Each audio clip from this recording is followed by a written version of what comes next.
अस्सलाम वालेकुम दोस्तों जी ताजे पंजे मासिंग जमा शुक्ल शर्मा पंजे प्रोग्राम में मसरूफ डेट कोन पर कुछ दोस्तन साफ जो कालू आई वायरन प्रस्तारन जो कालू जब शुरू तो दन लीगल नोटिस मुझे नेट खोलियो तो वाकई लीगल नोटिस जो खबर होने पे आई मुझे पी पर भा एडुकेटन साहबन जो मां थोड़ा तो आया जन हर जिले में मुझे फोन कयो समाज तो संकट आयो ऐं असांजे बार जे सदर मेहताब साहब हुन ॾे लीगल नोटिस जो जवाब मोकिले छॾियो आहे।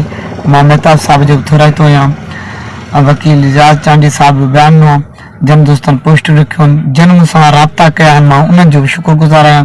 कोसर साहब ॿिए सभु एडुकेट भाइरनि जो मां थोराए थो आहियां जन मूंसां साथ ॾिनो ऐं उन्हनि इहो वाज़े कयो आहे त असां उन वकील साहिब ॾे पंहिंजो जवाबु मोकिलियूं था ऐं कंहिं बि मुंहिंजे परस्तार खे परेशान थियण जी का ॻाल्हि न आहे।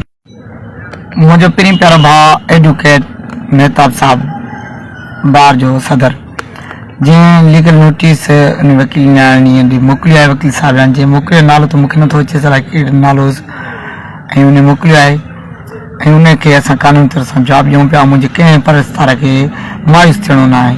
मूंसां पूरी सिंध जा वकील कठे आहिनि गॾु आहिनि सभु राब्ते में आहिनि। अलाह पाक उन्हनि खे ख़ुशि रखे। हर कोर्ट जे वकील मूंसां राब्तो कयो आहे। बार जे सदरनि ॿियनि वकीलनि सभिनी शुक्रगुज़ार आहियां और बाकोसर साहब इकरार साहब सॼी जिते जिते मुंहिंजा वकील रहनि पिया जीअं असांजे कंहिं दोस्तनि पोस्ट रखियूं वकीलनि उन्हनि जो बि थोराए थो आहियां। जन बि मुंहिंजा पोस्ट रखियूं आवाज़ उथारियो वकील रियाज़ चांडी साहब ऐं सभिनी वकीलनि साहिबनि जो मां थोराए थो आहियां। हर सिंध जे कोर्ट में मुंहिंजे वकीलनि राब्ता कया। मां सोशल मीडिया जे दोस्तनि टिकटॉकरनि साफ़ सभिनी जो थोराए थो आहियां जन मुंहिंजे लाइ आवाज़ उथारियो।